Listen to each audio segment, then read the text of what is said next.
Assalamualaikum warahmatullahi wabarakatuh. Alhamdulillahi rabbil alamin. Wassalatu wassalamu ala ashrafil anbiya'i wal mursalin wa ala alihi wa sahbihi ajma'in. Subhanaka la ilma lana illa ma 'allamtana innaka antal alimul hakim. Qala rabbi shrah li sadri wa yassir li amri wahlul 'uqdatam min lisani yafqahu qawli. Allahumma aftah 'alaina hikmataka wanshur 'alaina min khazaini rahmatika ya arhamar rahimin. Rabbana zidna 'ilma warzuqna fahma. Amin ya rabbal alamin. Bismillah walhamdulillah wasyukru lillah wassalatu wassalamu ala rasulillah. Bismillah wa billahi wa sallallahu ala Muhammad wa ufawwidu amri ila Allah inna Allah basirun bil ibad. Bismillah ma sya Allah la quwwata illa billahi ma sya Allah kullu ni'mati min Allah ma sya Allah al khairu kulluhu biyadillahi ma sya Allah la yasrifu as-su'a illa Allah amma ba'd. Allahumma salli ala sayyidina Muhammadin al-Fatih lima ughliqa والخاتم لما سبق ناصر الحق بالحق والهادي إلى صراطك المستقيم وعلى آله حق قدره ومقداره العظيم. اللهم صل على سيدنا محمد الفاتح لما أغلق والخاتم لما سبق ناصر الحق بالحق والهادي إلى صراطك المستقيم وعلى آله حق قدره ومقداره العظيم. اللهم صل على سيدنا محمد الفاتح لما أغلق والخاتم لما سبق ناصر الحق بالحق والهادي إلى صراطك المستقيم وعلى آله حق قدره ومقداره العظيم.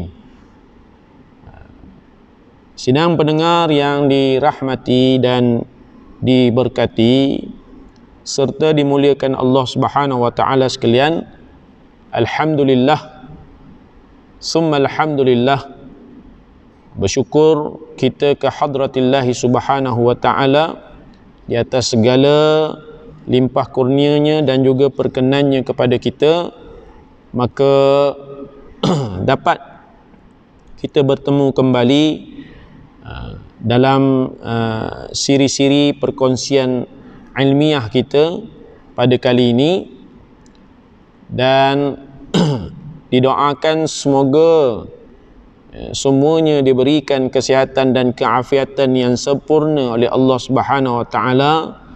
Begitu mudah-mudahan diberikan kesabaran yang tinggi oleh Allah Subhanahu wa taala pada menghadapi musibah dan ujian yang telah pun ditetapkan olehnya. Lebih-lebih lagi kita masih lagi berada pada ketika yang begitu sukar dan sulit buat kita semua dalam menghadapi wabak COVID-19 yang masih lagi belum menampakkan gambaran redanya. Namun begitu, teruskan berdoa kepada Allah Subhanahu wa taala, mudah-mudahan Allah Subhanahu wa taala mengangkat wabak ini dan kita dapat kembali kepada kehidupan kita yang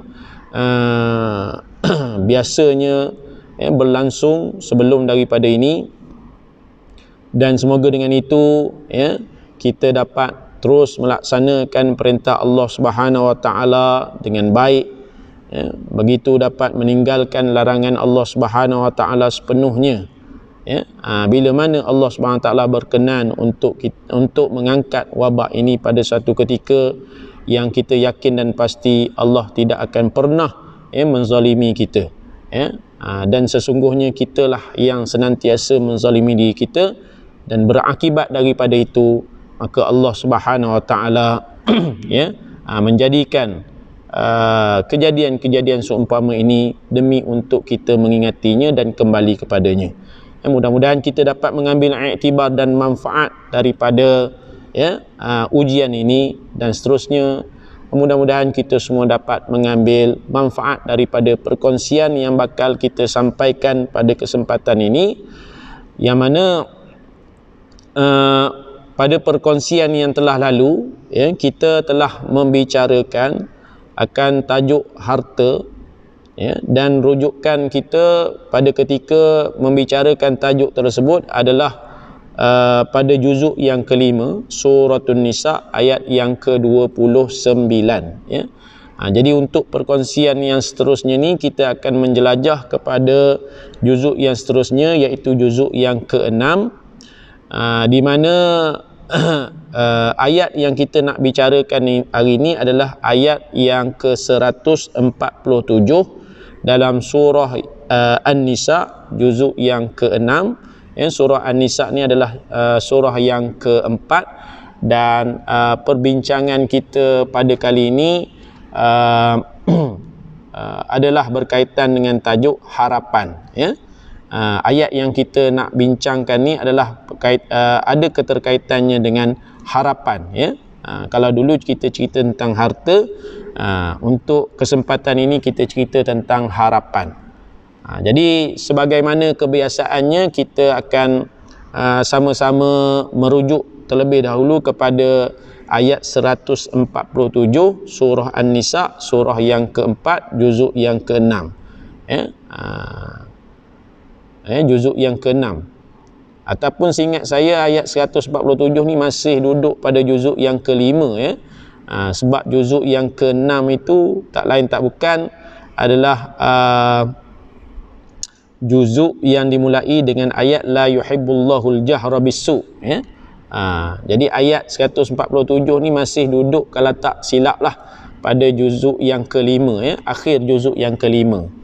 Jadi mungkin ada kesilapan sikit situ, ya. Ala kulli halnya tak mengapa, ya. Mungkinlah juzuk yang ke-5, ya. Tolong pastikan semula, saya saya tak sempat nak merujuk di situ. Jadi seingat saya ayat 147 ni masih lagi dalam lingkungan juzuk yang ke-5, ya. Kalau tak pun kita tengok sekejap.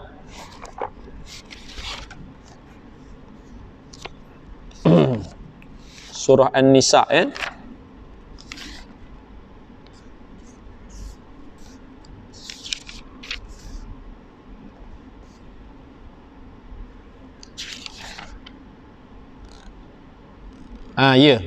Ayat 147 ni masih lagi duduknya dalam juzuk yang ke-5, ya. Juzuk yang ke-5. Jadi perbincangan kita ni dah melepasi bahagian yang ke-5, ya. Bahagian ke-5 juzuk ni kita boleh maknakan dengan bahagian lah, ya. Jadi bahagian yang ke-5 iaitu bahagian harta dulu, kita rujuk juzuk yang ke-5 juga, surah An-Nisa, ya. Iaitu pada ayat yang ke-29. Jadi untuk bahagian yang ke-6, ya, di bawah tajuk harapan ni kita rujuk kembali juzuk yang ke-5, iaitu akhir juzuk yang ke-5. Surahnya surah An-Nisa, ya, surah yang keempat dalam Quran, dan kita terus pergi kepada ayat 147, ya.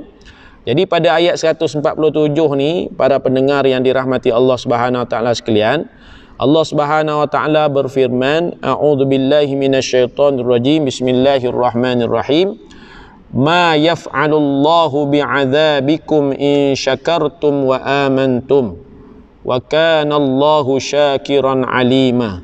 Shadaqallahul azim. Itu ayat dia lah, ya. Artinya, ma yaf'alullahu bi'adzabikum. Ma yaf'alullahu bi'adzabikum ni maknanya, apa gunanya Allah Subhanahu Wa Taala menyeksa kamu, ya. Ma yaf'alullahu bi'adzabikum. Apa gunanya, apa faedahnya Allah Subhanahu Wa Taala menyeksa kamu? In syakartum wa amantum. Kalau sekiranya kamu ni bersyukur akan nikmat-nikmatnya, ya, wa amantum, serta kamu beriman kepada dia, ya. Wa kana Allahu syakiran alima. Dan ingatlah bahawasanya Allah Subhanahu Wa Taala sentiasa membalas dengan sebaik-baiknya, ya, akan orang-orang yang bersyukur kepadanya, lagi maha mengetahui akan hal keadaan, ya, mereka. Jadi Allah Subhanahu Wa Taala ni, ya, syakiran, ya, sebaik-baik akan membalas, kepada orang yang syukur, orang yang bersyukur kepada Allah. Allah akan balas sebaik-baiknya syukur dia tu. Dan Allah Subhanahu Wa Taala ni ya alima, ya, syakiran alima, maha mengetahui akan hal keadaan kita semua ni, ya, para jemaah sekalian. Jadi ayat 147 surah An-Nisa ni adalah ayat yang sangat menarik dan tertarik untuk kita bahaskan. Tapi sebelum daripada itu, ya, saya nak mengajak semuanya untuk kita tengok dulu dua ayat yang sebelum. Ya, dua ayat yang sebelum ni kalau kita tinjau tak lain tak bukan ianya ayat 146 dan juga 145. Itu dua ayat yang sebelum. Jadi ayat yang kita bincang ni ayat 147. Jadi sebelum kita pergi jauh, ya, saya katakan tadi ayat 147 ni adalah ayat yang sangat menarik dan tertarik untuk kita bincangkan. Tapi sebelum kita pergi jauh lagi, kita tengok dulu dua ayat sebelumnya, iaitu ayat 146 dan juga 145. Baik, kalau kita perhati dalam ayat 145, dalam ayat 145 ni Allah ceritakan pada kita, ya, para pendengar sekalian, kisahnya orang-orang munafik. Kisahnya orang-orang munafik. Orang munafik ni kalau kita terjemah sekarang ni orang yang hipokrit lah, ya, orang yang hipokrit, ya, talam dua muka, musuh dalam selimut, duri dalam daging, ya, lebih sudu daripada kuah ke apa segala lah, ikut suka kita lah, kita nak sebut apa. Tapi yang jelasnya ini Allah cerita tentang manusia-manusia yang hipokrit. Dalam bahasa agamanya disebut munafik, dalam bahasa moden kita sebut hipokrit, lebih kurang gitu. Jadi dalam ayat 145 ni Allah SWT bagi tahu bahawasanya orang-orang munafik ni Allah SWT akan campak dia, Allah akan sumbat dia dalam neraka yang paling bawah sekali, ya. Memang itulah balasan yang Allah SWT akan kenakan kepada orang munafik ni. Ya? Kalau kata hati kita ni tak menggeletar lagi, kalau hati kita ni tak rasa ngeri lagi dengan hal keadaan ni, tak tahulah kita nak cakap apa lagi, ya, dengan diri kita yang kadang-kadang ada, ya, ciri-ciri kemunafikan ini. Jadi Allah beritahu siap-siap orang munafik, innal munafiqina fid darkil asfali minan nar. Ya, orang munafik ni akan ku sumbat masuk, akan ku campak masuk dalam, ya, dasar neraka yang paling bawah sekali. Ya, tu kena ingat kat situ.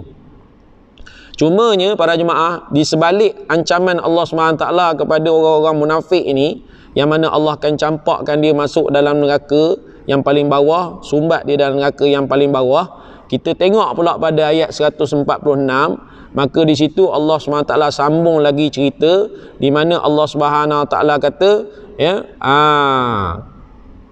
ada pengecualian, ya, orang-orang munafik ni memang awalnya pada ayat 145 Allah SWT kata akan aku sumbat dia, akan aku campak dia masuk dalam neraka yang paling bawah sekali, ya, neraka yang paling dasar.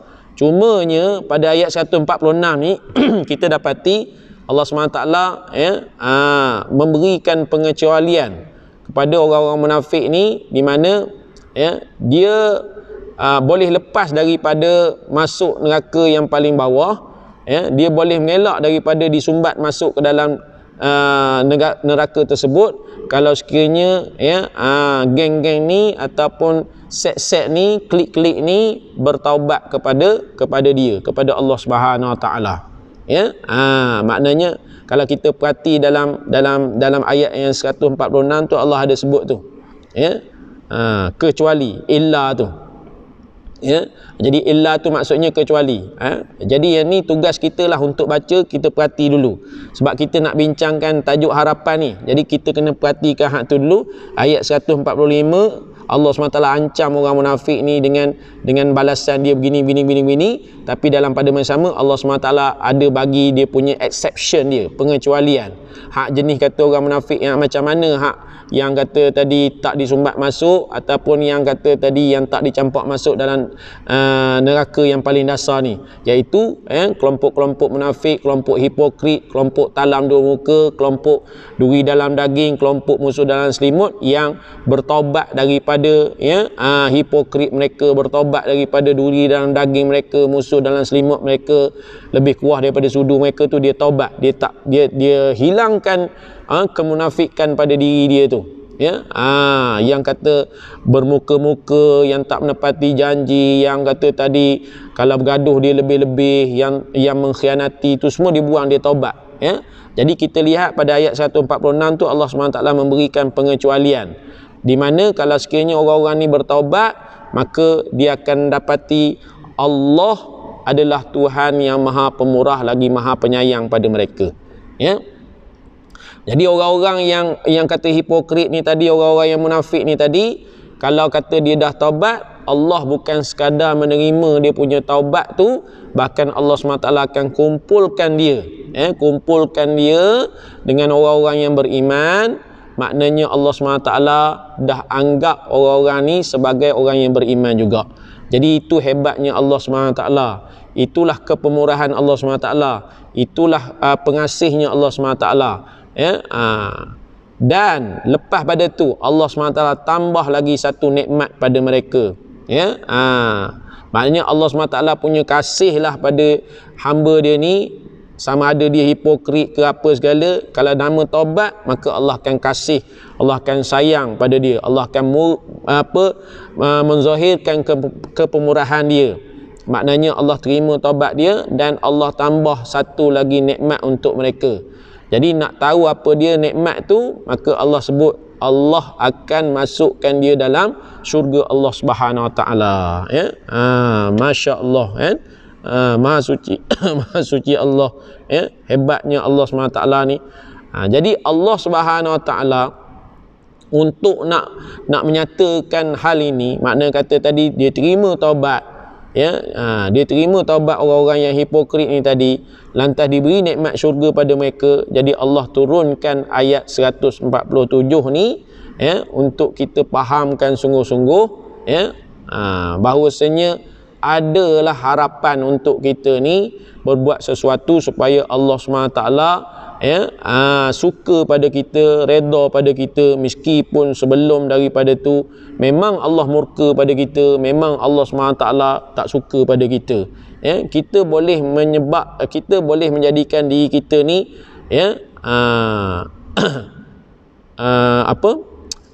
disukai dan dicintai oleh Allah SWT, meskipun dulunya kita ni banyak dosa, kita ni banyak orang kata kesilapan, banyak kealpaan dan sebagainya, kelalaian, ya. Jadi jangan putus asa. Ada harapan, ada harapan demi harapan Allah SWT bentangkan pada kita. Tinggal lagi kita tu masih mengharapkan kepemurahan dia, kasih sayang dia ataupun tidak. Jadi Allah SWT turunkan ayat ni, ayat 145, ayat 146, seterusnya ayat 147, ya. Secara khususnya nak beritahu bahawa, ya, Allah tetap bagi harapan pada manusia ni, ya. Allah tetap bagi harapan pada manusia. Manusia yang jenis mana Allah SWT beri harapan? Ialah manusia yang merasakan diri dia hipokrit, diri dia ni banyak dah dosa, ada apa boleh Allah SWT ampunkan dosa, macam-macam fikir ni, bukan ambil tindakan terus nak bunuh diri lah apa semua, kan. Apa orang kata tadi, diuji dengan satu-satu benda yang berat dalam hidup, ya, akhir fikirnya tu, ya, kira nak bunuh diri je, tak ada kerja lain, ya. Tak adalah orang kata tadi nak berusaha, nak berikhtiar, harapkan rahmat daripada Allah SWT. So ayat 147 ni, ya, Allah SWT turunkan sebab Allah nak bagi harapan kepada kita manusia ni. Tak kira lah letak kita tu dalam kategori hipokrit ke ataupun yang seangkatan dengannya, Allah nak bagi tahu bahawasanya apa jua kesalahan kamu, setinggi langit ke, sepenuh bumi ke kesalahan kamu, dulu kamu dengan aku ni, makna kata tadi renggang, ya, tak pernah orang kata tadi nak mendekatkan diri pada aku, ya, lupa terus lupa. Tapi nama kata nak bertaubat, insaf apa segala, ada harapan.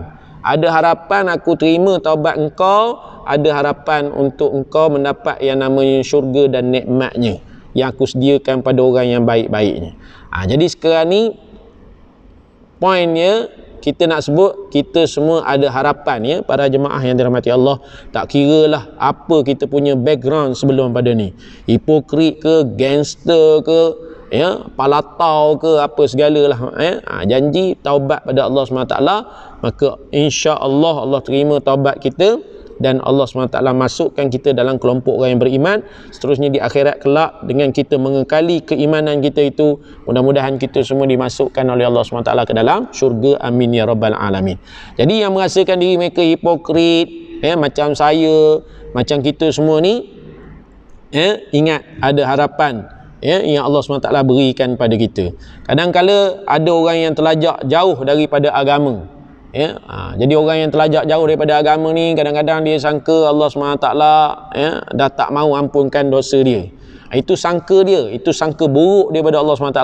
Sedangkan Allah SWT ni Maha Pemurah, Maha Penyayang, Maha Penerima taubat dan segala-galanya. Mereka sangka Allah SWT benci pada mereka. Kita pun kadang-kadang sangka Allah SWT benci pada kita. Maknanya dah tak ada harapan dah saya ni, dosa saya dah banyak.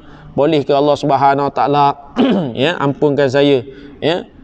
Allah melihat apa yang saya buat. Mungkin pada ketika ini Allah SWT benci pada saya. Itu sangka kita, para jemaah, para pendengar sekalian. Jadi sangka-sangka begitu seboleh-bolehnya kita elakkan. Allah tak macam tu. Allah tak pernah zalim pada hamba. Allah tetap menyatakan dia Ar-Rahman dan Ar-Rahim. Kita kadang-kadang sangka yang Allah SWT tak akan maafkan kita. Kita sangka dah tak ada jalan balik lagi, jalan pulang lagi. Kita sangka dah tak boleh bertaubat lagi, macam-macam lah. Jadi jaga-jaga waktu kita sangka yang Allah benci kita, waktu kita sangka-sangka yang Allah tak maafkan kita, waktu kita sangka Allah SWT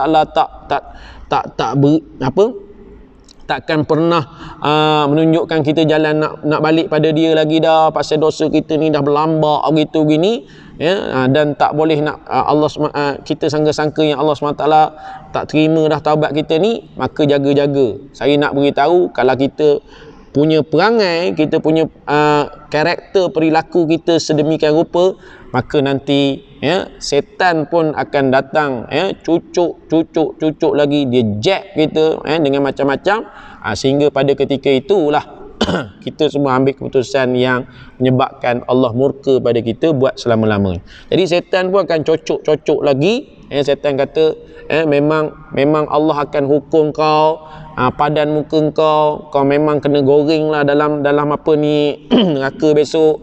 Jadi kita pun jadi confused, kenapa Allah SWT ciptakan neraka, kenapa mesti kena seksa, kenapa aku, kenapa begitu. Jadi kita apa mekanisme ataupun apa jalan untuk tak menyebabkan kita ni terus dicocok-cocok ataupun dihasut oleh setan ni yang memang jahat, yang memang nak kita ni sesat buat selama-lamanya. Maka ingatkan kembali, waktu mana keluar dalam akal fikir kita, dalam kepala otak kita ni, kenapa Allah ciptakan neraka, kenapa mesti kena seksa, kenapa. Maka ingat balik, Allah SWT sebut apa tadi? Ma yaf'alullahu bi'adzabikum. Apa gunanya Allah menyeksa kamu? Jadi ini benda ataupun ini perkara yang perlu kita ingatkan pada diri kita. Kalau sekiranya kita ni dah desperate, maknanya kita ni macam dah kecewa kan, kita ni dah macam tak ada rasa, tak berguna lagi dah dalam dunia ni. Kita dah nampak orang kata pisau ke, kita dah nampak apa tali nak gantung diri ke, kita dah nampak orang kata tadi bangunan yang kita nak terjun. Jadi waktu-waktu macam ni ingatkan balik sebelum nak buat keputusan yang semacam tu, maka jalan untuk mengelakkannya tolong diingatkan semula. Apa guna Allah SWT nak seksa kamu? Jadi ni bahagian yang saya nak sampaikan pada para jemaah dan pendengar sekalian. Kenapa Allah SWT perlu seksa kita semua ni? Kenapa Allah SWT perlu hukum kita semua ni? Yang kita tanya ni, kenapa Allah SWT cipta neraka, kenapa mesti kena seksa dan sebagainya. Jadi apa guna Allah SWT nak seksa kamu? Apa gunanya Allah SWT nak hukum kamu? Kalau apa? Itu tadi, in syakartum wa amantum. Kalau sekiranya kamu bersyukur akan nikmat-nikmat dia, dan juga kalau sekiranya kamu beriman kepada dia. Jadi tak ada guna. Jadi yang menyebabkan kita kena seksa dalam neraka dan sebagainya, kerana itulah tadi, kerana kita tu tak mahu nak bersyukur akan nikmat dan tak mahu nak beriman. Ya, perbuatan kata membunuh diri, perbuatan kata tadi nak mematikan diri disebabkan kerana kecewa, disebabkan kerana tadi sangka yang Allah dah benci dia, sangka Allah tak maafkan dia, sangka Allah tak bagi dah dia jalan balik, ya, sebab dia dah jauh tersasar, sangka yang sememangnya kalau dia bertaubat pun taubat tak terima, akhirnya dia bunuh diri dan sebagainya. Sangka-sangka tu adalah sangka-sangka orang yang memang tak syukur pada nikmat dan tak syukur, yang sangka-sangka semua itu adalah orang kata tadi sangka orang yang memang tak beriman pada Allah. Kalau kata dia bersyukur pada Allah, dia beriman pada Allah, dia tak ada sangka macam tu. Kok mana pun orang kata tadi dia buat dosa kalau dia ada persangkaan yang baik, kalau ada iman walaupun sebesar biji sawi, sebesar zarah, dia akan katakan bahawasanya, ya, Allah pasti ampunkan dosa aku. Sebenarnya aku ni ada harapan, sebenarnya aku ni ada peluang dan ruang untuk perbaiki diri aku, sehingga Allah terima taubat aku, sehingga Allah Subhanahu Wa Taala kelompokkan aku dalam kelompok orang yang beriman dan seterusnya dimasukkan ke dalam syurga. Jadi Allah beritahu, tak ada gunalah kalau sekiranya waktu tu kau balik pada aku menyesali dosa ke apa segala, sebab aku dah beritahu aku ni Ghafurur Rahim, aku ni Tawwab, aku ni Syakiran dan sebagainya. Sangat-sangat berterima kasih, sangat-sangat akan membalas kebaikan yang kau buat. Maknanya bersyukur. Syukur Allah SWT, walaupun aku ni banyak dosa, banyak apa, syukur Allah SWT masih beri hidup. Maka ini peluang untuk aku buat pembaikan pada diri aku. Ya, aku tak boleh terus menamatkan riwayat aku ni kerana, ya, aku ni masih lagi beriman, ya, pada Allah Subhanahu Wa Taala. Kalau aku buat perkara ni, maka itu semua akan menyebabkan orang kata tadi aku menerima malapetaka yang besar di yaumil qiyamah, duduk dalam neraka buat selama-lamanya. Aku tak nak begitu. Ni kira waktu ni masih jahat lagi, ya, masih kata tadi banyak lagi buat kesilapan dan sebagainya. Tapi dia ada tu iman tu, ada rasa syukur tu. Jadi ada peluang. Jadi bila ada rasa yang semacam tu para jemaah dan para pendengar sekalian, maka tak ada guna Allah SWT nak seksa kita. Tak ada guna yang Allah SWT nak hukumkan kita. Dan tak ada maknanya Allah SWT nak masukkan kita dalam neraka. Tak ada maknanya Allah SWT nak kekalkan kita dalam neraka. Yang pentingnya tadi, waktu mana kita ni banyak kesalahan pada Allah SWT, jangan sangka-sangka buruk pada Allah SWT. Sebab Allah kata, apa gunanya aku nak seksa kamu, apa gunanya aku nak hukum kamu kalau sekiranya kamu beriman pada aku. Letaklah kalau kata kamu bersyukur pada aku, kamu beriman pada aku. Letaklah kalau kamu ni memang banyak sangat dosa pun, tapi maknanya dengan keadaan kamu balik pada aku, kamu syukur pada aku dan sebagainya, kamu beriman pada aku, maka itu semua small matter. Maknanya tak ada masalah untuk aku terima taubat. Yang penting balik. Tapi kalau kata kamu ambil tindakan untuk terjun bangunan, gantung diri dan sebagainya, maka itu pilihan kamu. Ya. Jadi setiap pilihan yang kita buat, maka dia punya impak ataupun implikasinya kita yang dapat, bukan Allah SWT. Ya, sebab Allah SWT dah beritahu, kamu buat begini, kesannya begini. Namun kalau kata kamu buat begini, kesannya macam ni pula. Jadi kalau kata kamu buat salah tadi, lantas kamu fikir aku ni tak mengampunkan dosa kamu, ataupun aku takkan beri tunjuk ajar pada kamu, didik kamu, ataupun tak terima kemaafan kamu, hingga kamu membunuh diri kamu dan sebagainya, maka hasilnya nanti, kesannya nanti kamu yang dapat. Tapi kalau sekiranya kamu rasa yang bahawasanya saat mana kamu buat kesalahan begitu dan begini, kamu rasa aku ni adalah Tuhan yang maha pemurah, maha menyayang, maha pengampun, ada jalan untuk itu, sangka baik pada aku, maka tak ada guna aku nak seksa kamu. Sebab rahmat aku rahmat aku melebihi daripada murka aku, kata Allah SWT.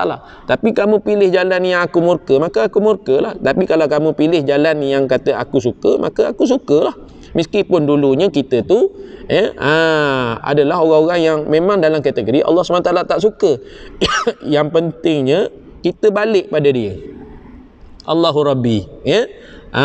Jadi apa gunanya Allah SWT seksa kita sekiranya kita ni ada rasa syukur pada Allah, walaupun lebih kecil syukur kita tu daripada atom yang ada. Contohnya, sekiranya kita semua ni beriman pada Allah SWT, kenapa perlu Allah SWT seksa kalau kita ni orang yang semacam tu? Kalau kata semuanya macam tu, orang yang buat dosa tadi, dia syukur pada Allah, dia beriman pada Allah, dia sedarkan kesalahan dia. Jadi Benda itu perlu kita lihat, kita perhati. Ianya adalah sebagai harapan untuk kita-kita yang jauh tersasar daripada Allah SWT. Dan bukan itu saja, para jemaah yang dirahmati Allah SWT, Allah menyatakan wa kana Allahu syakiran alima. Lepas Allah SWT kata, apa gunanya aku nak seksa engkau kalau sekiranya engkau ni bersyukur dan beriman pada aku. Kita tengok pula keratan yang seterusnya. Allah katakan, Allah tambah lagi firman-Nya dalam ayat 147 tu, innallaha syakiran wa kana Allahu syakiran alima. Dan ingatlah Allah SWT tu sentiasa membalas dengan sebaik-baik balasan akan orang-orang yang bersyukur pada Allah SWT, dan Allah SWT ni maha mengetahui akan hal keadaan mereka. Jadi kalau kita nak tahu, para jemaah dan para pendengar sekalian, kalau kita nak tahu perkataan syakir ni, kalau kita tengok dalam ayat 147 tu, syakiran tu, perkataan syakir ni sepatutnya digunakan untuk hamba. Syakiran tu sepatutnya digunakan untuk hamba. Tapi kenapa Allah SWT guna bagi diri dia sendiri sebagai syakiran, sifat syakiran pada Allah SWT? Kalau ikutnya syakiran ni sepatutnya digunakan untuk hamba, tapi Allah SWT gunakan perkataan syakiran untuk diri dia, untuk zat dia, untuk sifat dia. Jadi Allah SWT nak tunjukkan apa ni para jemaah yang dirahmati Allah? Para pendengar sekalian, Allah SWT nak tunjukkan syakiran di situ betapa Allah SWT memang hargai kita semua ni. Hargai engkau orang semua ni. Aku hargai engkau orang semua ni. Jadi saya ulang balik untuk diri saya dan kita semua. Allah SWT hargai diri kita semua ni. Allah hargai kita semua. Termasuk saya, termasuk yang mendengar akan orang kata tadi perkongsian ini. Hak mana yang kata tadi yang ada di luar sana, Allah Subhanahu Wa Taala memang hargai. Jadi bila Allah SWT kata dia syakiran, Allah ni bahasa mudah kita kata, dan ingatlah bahasanya Allah SWT menghargai engkau orang semua ni. Kalau kita terjemah secara orang kata tadi tepatnya tadi, Allah Subhanahu Wa Taala ni akan sentiasa membalas dengan sebaik-baik balasan kepada orang bersyukur. Tapi kalau dalam bahasa mudahnya syakiran ni kita nak sebut, Allah Subhanahu Wa Taala ni memang hargai engkau orang. Engkau orang semua, wahai hamba-hamba aku ni, aku hargai engkau orang semua ni. Jangan bimbang, jangan apa. Kok mana pun kelalaian, kok mana pun kesesatan yang pernah engkau buat dan sebagainya, aku tetap hargai, sebab engkau adalah makhluk ciptaan aku. Aku tak buang kau, walau macam mana buruk engkau pun, kau tetap hamba aku. Allah SWT nak beri beritahu begitu. Jadi kat sini perlulah kita sedar, bila Allah SWT kata dia syakiran, maka kita kena sedar di sini di sini gambarannya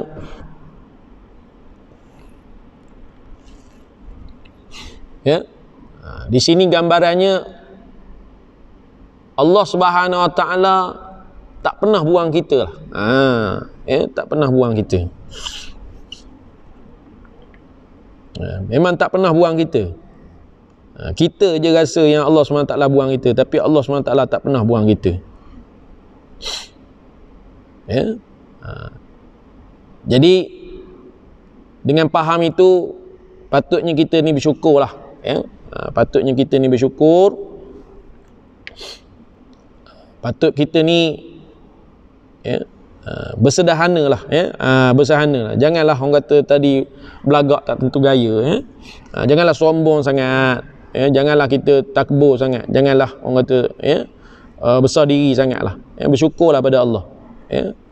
Tak ke mana pun kalau kata sombong kita, besar diri kita, sebab itu semua akan menjadi bahana buat kita. Tapi kalau kata kita bersyukur, walaupun kita ni taklah baik sangat, tapi kita bersyukur yang Allah SWT masih sayang, bagi peluang pada kita dan sebagainya, nescaya Allah SWT memang akan sayang pada kita. Jadi kita nak ingatkanlah, baik pada siapalah, baik yang hari ni pangkatnya tuan, pangkatnya puan, pangkatnya apa segala lah, cik adik ke, cik abang ke, akak abang ke, yang mana kata tadi mendengar perkongsian ini ke, ataupun yang di luar sana ke, Jadi kita nak beritahu satu perkara je, Allah memang sayang pada kita. Jadi pengajaran daripada apa yang kita bincang ni secara ringkasnya lah, boleh kita katakan Allah SWT sayang pada saya, Allah SWT sayang pada para jemaah dan para pendengar sekalian. Allah sayang pada kita semua. Jadi benda ni bukan fake, bukan palsu, bukan cerita tipu-tipunya. Tak ada gunanya kalau saya nak tipu para jemaah, para pendengar sekalian, tak ada guna. Memang Allah SWT dah sebut tu, Allah sayang pada kita semua. Jadi inilah bila Allah kata wa kana Allahu syakiran alima, jadi inilah yang dikatakan harapan yang Allah SWT berikan pada kita. Harapan ini adalah harapan yang memang tak pernah mengecewakan kita. Harapan ni adalah harapan yang sebenarnya tak pernah mati, bahkan hidup, selama mana diberi peluang hidup kita ni memang harapan tetap ada. Sebab itu kita kalau bolehnya bila ada satu orang yang memang datang pada kita, yang mana background dia, latar belakang dia tu banyak salah, banyak kelalaian, banyak apa benda segala, datang jumpa kita, minta khidmat nasihat kita, menyatakan yang bahawasanya dia ada usaha nak berubah, cuma dia tak nampak jalan macam mana nak berubah tu, nak jumpa siapa dan sebagainya. Kita tu jangan jadi orang yang menutup ruang dan peluang orang tu nak berubah. Maknanya bagi harapan. Jangan kita kata aku tengok engkau ni rasanya tak ada harapan dah. Jadi kita tu dah jadi satu orang yang memutuskan keadaan tu, sedangkan kita tak boleh buat begitu. Jadi kita bagi harapan.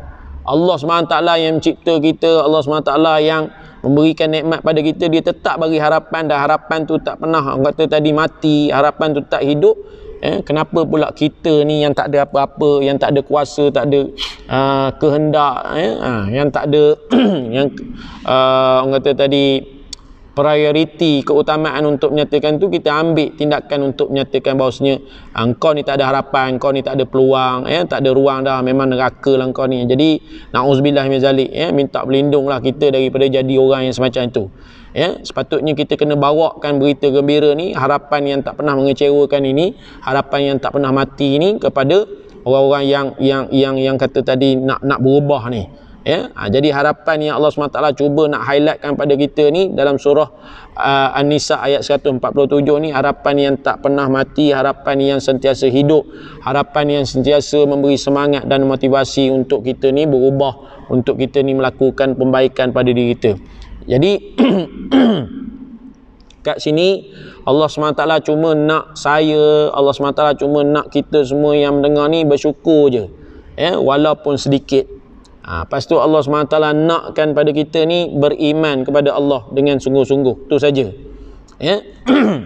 Sebelum kita mengakhiri ni, saya nak bawakan satu kisah, kisah di mana anak kepada Imam Hasan Al-Basri rahimahullah ta'ala. Tengok bagaimana hasil didikan satu orang yang kata tadi dikenali sebagai Sayyidut Tabi'in ataupun penghulu pada sekalian tabi'in, Sayyidina Hasan Al-Basri ni. Orangnya cukup hebat. Boleh kita Google ataupun boleh kita cari tentang biodata Imam Hasan Al-Basri ni, macam mana karakter dia. Pernah satu ketika para jemaah dan pendengar sekalian, anak Imam Hasan Al-Basri ni pernah satu ketika tangan dia terluka. Tangan dia terluka. Nak kata tadi hebatnya syukur tu, hebatnya iman tu. Jadi bukan kata ayah saja hebat dalam syukur, hebat dalam iman, anak pun begitu. Jadi tak ke mana anak ini, melainkan dia akan ikut juga sikit sebanyak karakter ayah dia. Jadi waktu anak Imam Hasan Al-Basri ni tangan dia terluka, maka ayahnya iaitu Sayyidina Hasan Al-Basri ni tanya pada anak dia, "Wahai anak, macam mana tangan kau? Okey ke tak okey?" Ayah tengok tangan kau ni berdarah aja ni. Ya, macam mana, okey ke tak okey tangan tu. Jadi ya, anak dia jawab, ya. Jawapan ni memang, yalah, kalau kata anak kita sekarang tak tahulah jawapan apa, ya. Tapi kalau kata anak ahli ulama ni, contohnya anak Imam Hasan Al-Basri ni, kita nak tahu apa yang dia jawab. Maka anak Imam Hasan Al-Basri ni dia jawab, wahai ayah, ya, wahai ayah, syukur alhamdulillah. Dia tak sebut terus okey ayah, tak ada. Dia sebut apa? Yang pertama kali tu, bila ayah dia tanya, wahai anak, tangan kau yang berdarah tu okey ke? Tengok ni teruk sangat ni. Jadi anak ni jawab apa? Wahai ayah, ya, syukur alhamdulillah. Tu in syakartum tadi. Sebab tu apa-apa kita pun sekarang kan, yalah, itu cerita waktu musibah ni, ya.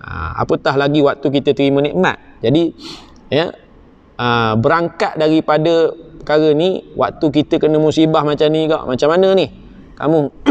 Ya, orang tanya, contohnya, macam mana keadaan kau waktu Covid ni, tak boleh ke sana sini gini.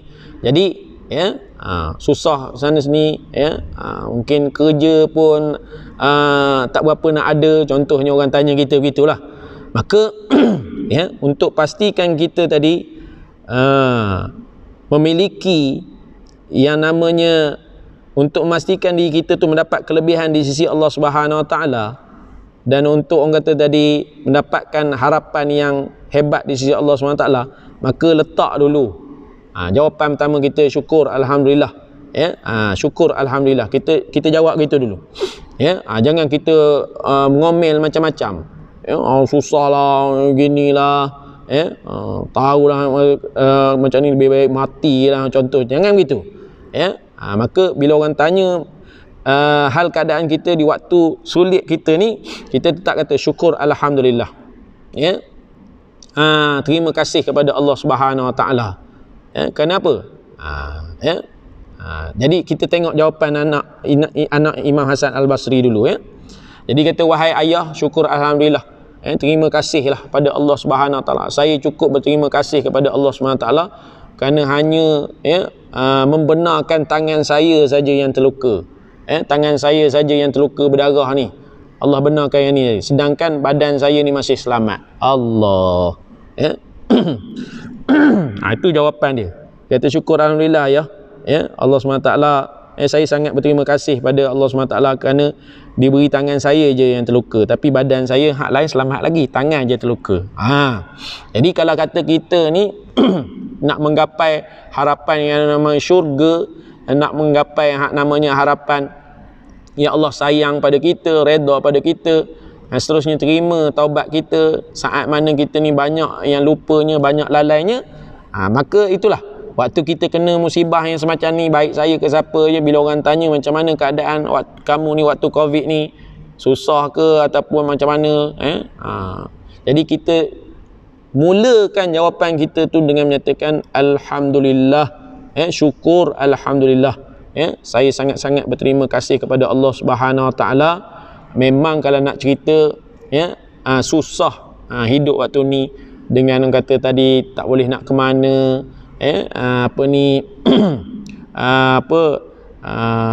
kerja pun tak ada, bisnes pun gini, tapi saya masih lagi diberi peluang, kata tadi dalam pada susah nak beli makan tu, saya boleh makan lagi, saya boleh, orang kata tadi, perkemaskan ibadat saya begitu gini, yang benda penting-penting yang dulu saya ni lalai, saya boleh baiki, ada hikmah dia. Jadi kalau kata begitulah hal keadaan kita, tak ada sebab yang Allah kata tadi aku nak seksa kamu.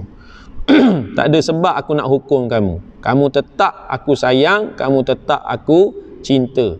Bahkan kamu tetap, kalau ini yang hadir setiap masa di saat mana timpa musibah ataupun nikmat, kamu jadi orang yang bersyukur, kamu jadi orang yang beriman pada aku, maka tak ada masalah.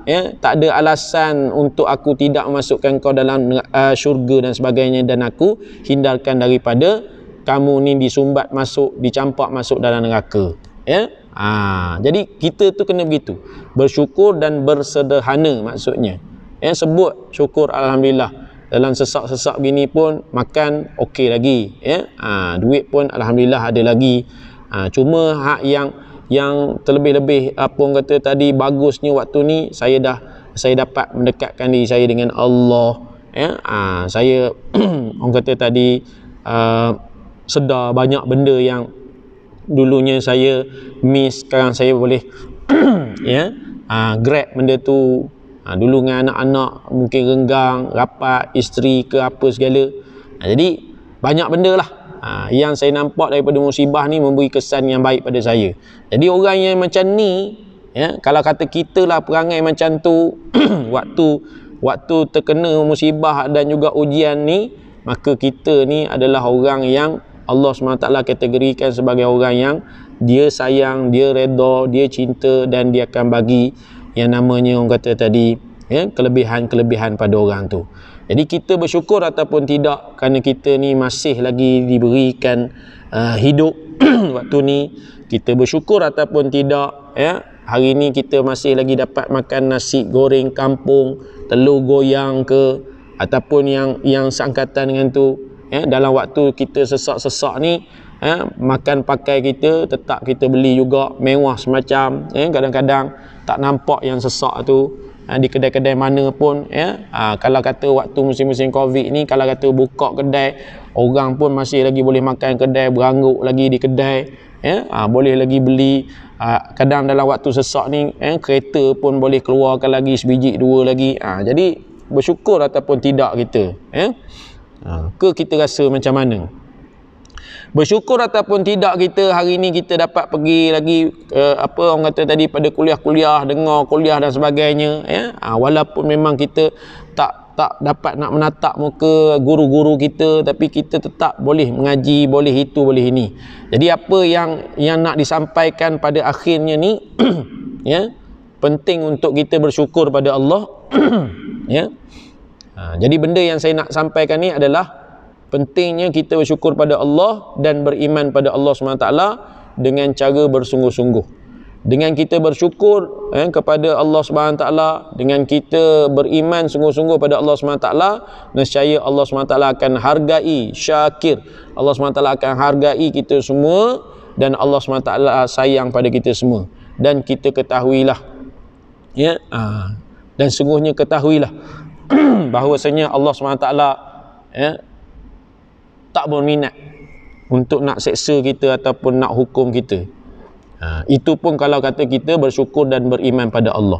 Tapi kalau sekiranya memang dalam keadaan yang sebegini rupa, ataupun dalam keadaan kita dilambakkan dengan nikmat yang bermacam, kita tak beriman pada Allah dan tak bersyukur pada dia, maka itulah jalan yang menyebabkan kita semua ni akan diseksa oleh Allah SWT, dicampak masuk ke dalam neraka yang ataupun dicampak, disumbat masuk ke dasar neraka yang paling bawah sekali, ya.